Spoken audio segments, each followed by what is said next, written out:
ยอยู่อันดับไหนเปิด10ประเทศชั่วโมงเรียนสูงสุดปี 2026 เทียบค่าเฉลี่ยทั่วโลกท่ามกลางการแข่งขันทางการศึกษาที่เข้มข้นทั่วโลกชั่วโมงเรียนต่อวันกลายเป็นหนึ่งในตัวชี้วัดสำคัญที่สะท้อนรูปแบบการเรียนรู้ของแต่ละประเทศโดยข้อมูลจาก OECD และ UNESCO ชี้ให้เห็นว่าแต่ละประเทศมีแนวทางจัดเวลาเรียนแตกต่างกันอย่างชัดเจนอย่างไรก็ตามยังไม่มีการจัดอันดับอย่างเป็นทางการแบบตายตัวเนื่องจากเวลาเรียนอาจแตกต่างกันตามระดับชั้นและโรงเรียนแต่สามารถเปรียบเทียบค่าเฉลี่ยโดยประมาณเพื่อเห็นภาพรวมชั่วโมงการเรียนในแต่ละประเทศได้ดังนี้10ประเทศชั่วโมงเรียนสูง10ฟินแลนด์เฉลี่ย 5-6 ชั่วโมงต่อวันระบบการศึกษาของฟินแลนด์เน้นคุณภาพมากกว่าปริมาณลดชั่วโมงเรียนเพื่อให้เด็กมีเวลาพักผ่อนและใช้วิธีการสอนที่มีประสิทธิภาพสูงทำให้ไม่จำเป็นต้องเรียนยาวนาน 9. สหรัฐอเมริกาเฉลี่ย 6 ชั่วโมงต่อวันเน้นสมดุลระหว่างการเรียนและกิจกรรมเช่นกีฬาดนตรีและทักษะชีวิตจึงไม่เพิ่มชั่วโมงเรียนมากเกินไป8. สหราชอาณาจักรประมาณ 6-6.5 ชั่วโมงต่อวันมีโครงสร้างหลักสูตรชัดเจนเน้นทั้งวิชาการและทักษะคิดวิเคราะห์ทำให้ชั่วโมงเรียนอยู่ในระดับปานกลาง 7. ออสเตรเลียประมาณ 6.5 ชั่วโมงต่อวันให้ความสำคัญกับกิจกรรมกลางแจ้งและพัฒนาการเด็กแบบองค์รวมจึงไม่เน้นเรียนยาวเกินไป 6. เยอรมนีประมาณ 6.5 ถึง 7 ชั่วโมงต่อวันระบบการศึกษาเชื่อมโยงกับสายอาชีพทำให้ต้องมีเวลาเรียนที่เพียงพอสำหรับทั้งทฤษฎีและปฏิบัติ 5. จีนประมาณ 7-8 ชั่วโมงต่อวันการแข่งขันสูงโดยเฉพาะการสอบเข้ามหาวิทยาลัยนักเรียนจำนวนมากเรียนพิเศษหรือหักว่อนต่อหลังเลิกเรียน 9. ญี่ปุ่นประมาณ 7-8 ชั่วโมงต่อวันนอกจากเวลาเรียนปกติยังมีกิจกรรมชมรมและวินัยเข้มงวดส่งผลให้เวลาอยู่โรงเรียนนานขึ้น 3. ไทยประมาณ 7-8 ชั่วโมงต่อวันโครงสร้างเวลาเรียนค่อนข้างยาวรวมกิจกรรมหน้าเสาธงกิจกรรมเสริมและการบ้านทำให้เด็กใช้เวลาในโรงเรียนมากเมื่อเทียบหลายประเทศ 2. เกาหลีใต้ประมาณ 8-10 ชั่วโมงต่อวันระบบแข่งขันสูงมากโดยเฉพาะการสอบเข้ามหาวิทยาลัยนักเรียนจำนวนมากเรียนพิเศษหรือหักวอนต่อหลังเลิกเรียน 1. อินเดียมากกว่า 10 ชั่วโมงต่อวันบางพื้นที่การแข่งขันด้านการศึกษาและสายอาชีพสูงโดยเฉพาะสายวิศวกรรมและแพทย์ทำให้มีทั้งเรียนปกติและเรียนเสริมจำนวนมากไทยอยู่จุดไหนของโลกเมื่อเทียบกับนานาชาติไทยถือว่าอยู่ในกลุ่มประเทศที่มีชั่วโมงเรียนค่อนข้างสูงโดยเฉพาะเมื่อรวมกิจกรรมเสริมและการบ้านทำให้เวลาเรียนโดยรวมใกล้เคียงประเทศในเอเชียตะวันออกชั่วโมงเรียนมากไม่ได้แปลว่าดีกว่าเสมอไปข้อมูลจาก OECD ระบุว่าคุณภาพการเรียนรู้ไม่ได้ขึ้นอยู่กับจำนวนชั่วโมงเพียงอย่างเดียวแต่รวมถึงวิธีการสอนความเครียดของนักเรียนและสมดุลชีวิตหลายประเทศเช่นฟินแลนด์จึงเลือกลดเวลาเรียนแต่เพิ่มประสิทธิภาพแทนการเพิ่มชั่วโมงสรุปแม้เอเชียจะยังคงเป็นภูมิภาคที่มีชั่วโมงเรียนสูงแต่แนวโน้มโลกกำลังเปลี่ยนไปสู่การเรียนที่สมดุลมากขึ้นโดยไทยยังคงอยู่ในกลุ่มประเทศที่เรียนค่อนข้างหนักเมื่อเทียบกับมาตรฐานสากลทำไม OpenAI ถึงประกาศยุติการบริการ Sora แบบไม่ทันตั้งตัวใจหายไปตามๆกันหลังจาก OpenAI ยืนยันว่าจะยุติการบริการเครื่องมือเจนวิดีโออย่าง Sora ทั้งที่บริษัทเพิ่งจะเปิดตัวแอป Sora ให้ใช้งานบนมือถือมาได้แค่ 6 เดือนเท่านั้นสื่อต่างประเทศ Reuters ระบุว่าการประกาศครั้งนี้เกิดขึ้นแบบสายฟ้าผ่าเพราะก่อนการประกาศแค่ 30 นาที OpenAI กับ Disney เพิ่งจะประชุมเกี่ยวกับแผนงานของ Sora ไปหมาดๆแถมพนักงานบางส่วนภายในทีมเองก็ยอมรับว่าทราบข่าวพร้อมกับทุกคนตอนมีประกาศออกมาเหมือนกันปัจจุบันยังไม่มีการคอนเฟิร์มจาก OpenAI แต่สื่อต่างประเทศคาดเดาว่าสาเหตุเกิดจากการที่ Sora ใช้พลังงานหรือทรัพยากรในการประมวลผลมากจนเกินไป ประจวบเหมาะกับช่วงนี้ OpenAI ยังมีโปรเจกต์อีกมากที่กำลังพัฒนา ดังนั้นเพื่อให้พนักงานมีจุดโฟกัสที่ชัดเจน ไม่ต้องโยกคนไปมาระหว่างโปรเจกต์จะได้ทำงานกันอย่างมีประสิทธิภาพ บริษัทเลยเลือกปิดตัวโซล่าแล้วนำทรัพยากรไปทุ่มกับโปรเจกต์อื่นๆ เช่น งานวิจัยด้านหุ่นยนต์ และการพัฒนาซูเปอร์แอปที่มัดรวม ChatGPT Codex และ Atlas เข้าไว้ด้วยกันเป็นบริการเดียว ทางฝ้ากของดิสนีย์เองก็ได้รับผลกระทบจากการปิดตัวโซล่าโดยเฉพาะดีลมูลค่า 1,000 ล้านดอลลาร์สหรัฐที่ให้สิทธิ์ในการใช้คาแรคเตอร์กว่า 200 ตัวกับวิดีโอที่สร้างโดยโซล่าแต่ถึงอย่างนั้นตัวแทนจากดิสนีย์ก็ระบุว่าเคารพการตัดสินใจของ OpenAI และจะพูดคุยเพื่อหาความเป็นไปได้ในการร่วมมือกับบริษัทอีกครั้งทีนี้ก็ต้องมารอดูกันต่อไปว่า OpenAI จะคลอดโปรเจกต์อะไรออกมาอีกต่อจากนี้ให้คุ้มกับที่ปิดตัวโซล่าเพื่อโยกทรัพยากรไปพัฒนาโปรเจกต์อื่นแทน วิจัยเผย กลิ่นนี้ดมทุกวันช่วยให้สมองแก่ช้าลง เสริมสร้างสติปัญญากระตุ้นความจำเพิ่มขึ้น 226%การดมกลิ่นหอมๆทุกวันจะช่วยให้สมองกลับมาหนุ่มสาวขึ้นได้ภายในไม่กี่เดือนฟังดูเหมือนพล็อตหนังวิทยาศาสตร์แต่เชื่อหรือไม่ว่าเรื่องนี้มีการศึกษาวิจัยจากนักวิทยาศาสตร์อย่างจริงจังและผลลัพธ์ที่ได้นั้นน่าทึ่งกว่าที่คิดหลายคนกังวลว่าเมื่ออายุมากขึ้นสมองจะเสื่อมถอยตามกาลเวลาแต่คำตอบในการชะลอความเสื่อมนั้นอาจซ่อนอยู่ในพฤติกรรมที่เราทำอยู่ทุกวันแต่ไม่เคยใส่ใจนั่นคือการดมกลิ่นนั่นเองกลิ่นช่วยปลุกสมองที่หลับไหลได้อย่างไรย้อนกลับไปเมื่อหลายศตวรรษก่อนช่างปรุงน้ำหอมต้องพึ่งพาสารสกัดจากธรรมชาติเท่านั้นจนกระทั่งปลายศตวรรษที่ 19 นักเคมีเริ่มถอดรหัสโมเลกุลของกลิ่นได้สำเร็จการปรับโครงสร้างเพียงเล็กน้อยสามารถเปลี่ยนกลิ่นมะนาวให้กลายเป็นความสงบของลาเวนเดอร์หรือความโรแมนติกของกุหลาบได้โมเลกุลเหล่านี้เปรียบเสมือนกุญแจที่เข้าไปไขตัวรับกลิ่นกว่า 400 ชนิดในจมูกมนุษย์และเปิดประตูสู่การสั่งการสมองโดยตรงศาสตราจารย์โทมัส ฮูเมล ผู้เชี่ยวชาญด้านการดมกลิ่นและรสชาติจากเยอรมนีได้ทำการทดลองนาน 3 เดือน โดยแบ่งกลุ่มตัวอย่างเป็น 2 กลุ่ม กลุ่มแรกให้เล่นเกมอักษรปริศนาหรือซูโดกุ ส่วนกลุ่มที่ 2 ให้อยู่ในสภาพแวดล้อมที่มีกลิ่นหอมรื่นรมทุกวัน ผลปรากฏว่ากลุ่มที่เล่นซูโดกุไม่มีการเปลี่ยนแปลงด้านพุทธิปัญญาที่ชัดเจนแต่กลุ่มที่ดมกลิ่นหอมกลับมีความสามารถในการใช้ภาษาดีขึ้นและรู้สึกว่าสมองของตนเองเด็กลงเฉลี่ยถึง 6 ปี สจ.ฮุมเมลจึงเสนอว่าการดมกลิ่นที่แตกต่างกันอย่างน้อย 4 กลิ่นต่อวันจะช่วยกระตุ้นเส้นประสาทส่วนการดมกลิ่นซ้ำๆและช่วยรักษาการทำงานของสมองส่วนการรับรู้ไว้ได้พุทธิปัญญาหรือ cognitive intellectual หมายถึงกระบวนการทางจิตใจที่เกี่ยวกับความรู้ ความเข้าใจ ปัญญา ความฉลาด และการใช้เหตุผล เป็นการศึกษาถึงวิธีการที่สมองมนุษย์ประมวลผลข้อมูลตั้งแต่การรับรู้ ความจำ การคิด การแก้ปัญหา ไปจนถึงการตัดสินใจ ซึ่งเป็นกระบวนการภายในที่ซับซ้อนกว่าพฤติกรรมภายนอก งานวิจัยจาก UC Irvine พลังแห่งกลิ่นช่วยเพิ่มความจำ 226%ในปี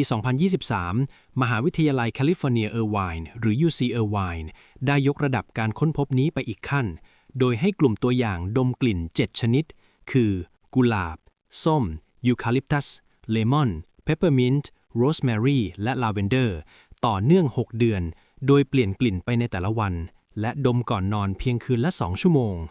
ผลลัพธ์พบว่าความสามารถด้านความจำของผู้ร่วมทดสอบเพิ่มขึ้นสูงถึง 226%ดมกลิ่นช้าลงสัญญาณอันตรายที่บอกว่าสมองเริ่มแก่หลักการนี้อธิบายได้ง่ายๆคือในสมองของเรามีเซลล์ต้นกำเนิดประสาทหรือ neural stem cells ที่มักจะหลับไหลอยู่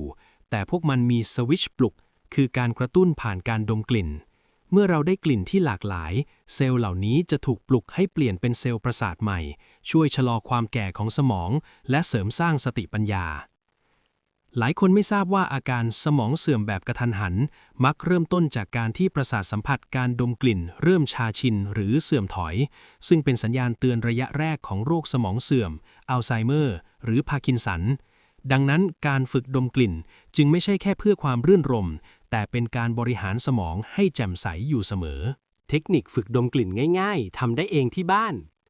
การฝึกดมกลิ่นก็เหมือนการออกกำลังกายกล้ามเนื้อ ยิ่งฝึกยิ่งแข็งแรง โดยมีขั้นตอนที่แนะนำดังนี้ ระดับเริ่มต้น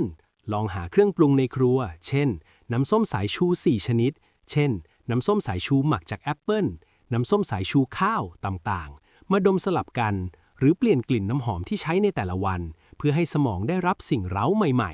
ๆ ระดับก้าวหน้า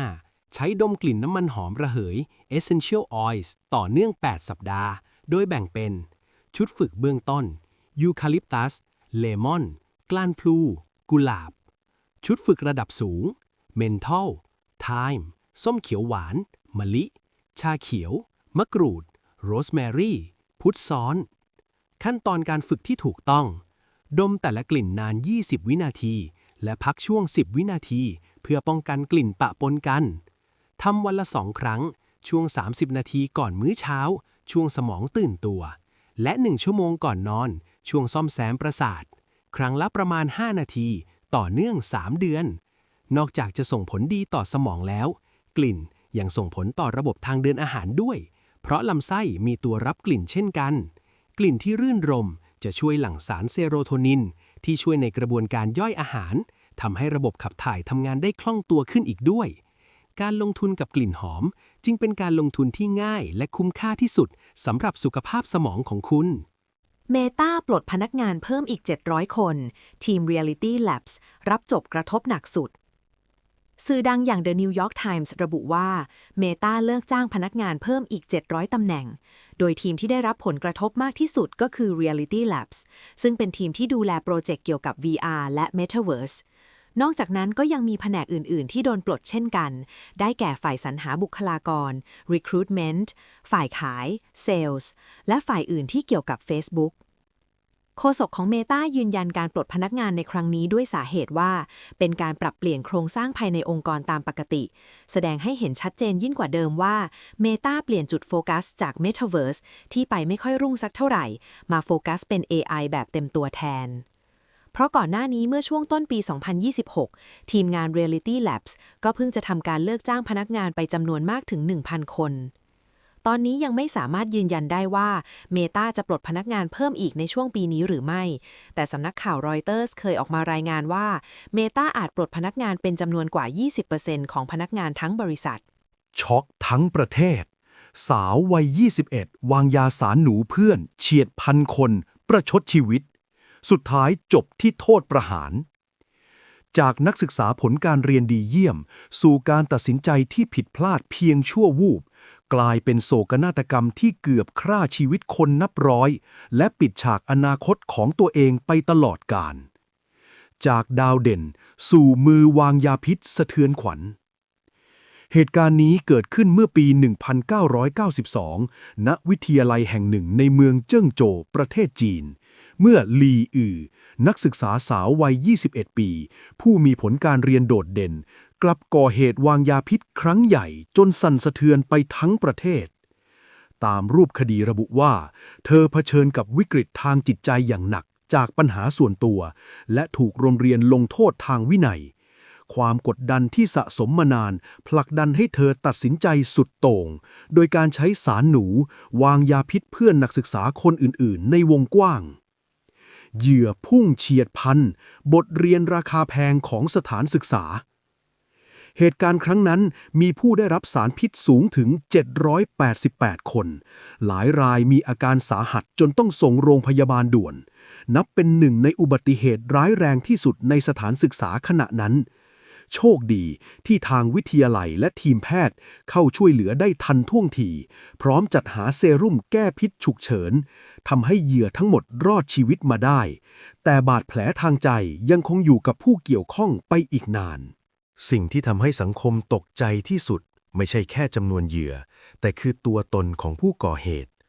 เธอเป็นเพียงเยาวชนที่เรียนดี ไม่เคยมีประวัติอาชญากรรม แต่กลับก่อเหตุร้ายแรงเพียงเพราะขาดการควบคุมอารมณ์ในยามกดดัน ปิดฉากชีวิตในวัย 21 ปี หลังการสอบสวนศาลตัดสินว่าพฤติกรรมของหลี่วี่ร้ายแรงเกินกว่าจะอภัยได้ เธอถูกตัดสินประหารชีวิตและริบสิทธิทางการเมืองตลอดชีพในวันที่ 12 มีนาคม 1994 คำตัดสินถูกบังคับใช้ ปิดฉากชีวิตของนักศึกษาสาวในวัยเพียง 21 ปีลงอย่างน่าเศร้า บทเรียนที่สังคมต้องตระหนัก แม้จะผ่านมานานกว่า 30 ปี แต่คดีนี้ยังถูกหยิบยกมาพูดถึงในฐานะอุทาหรณ์เรื่องสุขภาพจิตในสถานศึกษา วิกฤตที่มองไม่เห็น คนที่ดูปกติหรือเรียนดีอาจแบกรับความเครียดมหาศาลไว้เพียงลำพังโดยไม่มีใครสังเกตเห็น ช่องว่างของการช่วยเหลือ สถานศึกษาต้องมีระบบซัพพอร์ตใจที่เข้าถึงได้จริงไม่ใช่แค่กฎระเบียบที่เข้มงวดเพียงอย่างเดียวการจัดการอารมณ์ความโกรธชั่ววูบสามารถเปลี่ยนชีวิตจากหน้ามือเป็นหลังมือได้ในพริบตาคดีสะเทือนขวัญที่เมืองเจิ้งโจวยังคงเป็นเครื่องเตือนใจจนถึงทุกวันนี้ว่าความปลอดภัยในสถานศึกษาไม่ได้วัดกันที่รั้วโรงเรียนแต่อยู่ที่การใส่ใจและรับมือกับปัญหาทางจิตใจที่อาจก่อตัวขึ้นเงียบๆหากเราช่วยกันสอดส่องและให้คำปรึกษาได้ทันเวลาเหตุการณ์น่าสลดใจเช่นนี้อาจไม่เกิดขึ้นอีก เพิ่งรู้ประโยชน์วางทิชชู่ม้วนในตู้เย็นดูดความชื้นดับกลิ่นอับและกลิ่นเน่าเสียเคล็ดลับสุดประหยัดที่แม่บ้านญี่ปุ่นกดไลค์ตู้เย็นเป็นแหล่งรวมอาหารหลากชนิดทั้งของสดของข้าวของหวานและผักผลไม้ซึ่งปัญหากวนใจอันดับหนึ่งก็คือกลิ่นไม่พึงประสงค์ที่มักจะปนเปื้อนกันจนเปิดตู้เย็นครั้งใดก็ต้องเบือนหน้าหนีแม้จะมีหลายวิธีในการดับกลิ่นแต่มีหนึ่งทริคที่ทำง่ายและประหยัดสุดๆนั่นคือการวางทิชชู่ม้วนไว้ในตู้เย็นนั่นเองทำไมทิชชู่ม้วนถึงช่วยดับกลิ่นได้ฟังดูอาจจะแปลกแต่คำอธิบายนั้นเรียบง่ายมากครับพลังการดูดซับเนื้อเยื่อของกระดาษทิชชู่มีลักษณะเป็นเลเยอร์หลายชั้นและมีรูพรุนขนาดเล็กซึ่งถูกออกแบบมาเพื่อดูดซับของเหลวได้ดีเมื่อนำไปวางในตู้เย็นมันจึงทำหน้าที่ดูดซับความชื้นส่วนเกินซึ่งเป็นตัวการหลักที่ทำให้แบคทีเรียเติบโตและเกิดกลิ่นอับดักจับโมเลกุลกลิ่นในตู้เย็นเกิดจากโมเลกุลอาหารที่ระเหยออกมากระดาษทิชชู่จะช่วยดักจับโมเลกุลเหล่านี้ไว้ในชั้นกระดาษทำให้กลิ่นในตู้เย็นลดลงอย่างเห็นได้ชัดภายในไม่กี่วันวิธีใช้ทิชชู่ม้วนกู้ชีพตู้เย็นไม่ต้องมีขั้นตอนยุ่งยากเพียงทำตามนี้ใช้ของใหม่เลือกทิชชู่ม้วนใหม่ที่สะอาดยังไม่ผ่านการใช้งาน1ม้วนวางทิ้งไว้นำไปวางไว้ที่มุมใดมุมหนึ่งในช่องธรรมดาหรือชั้นล่างสุดของตู้เย็นโดยไม่ต้องแกะกระดาษออกจากแกนหรือห่ออะไรเพิ่มเติมมันเปลี่ยนหลังจากวางไว้ประมาณ 3-5 วันคุณจะรู้สึกว่าตู้เย็นสะอาดขึ้น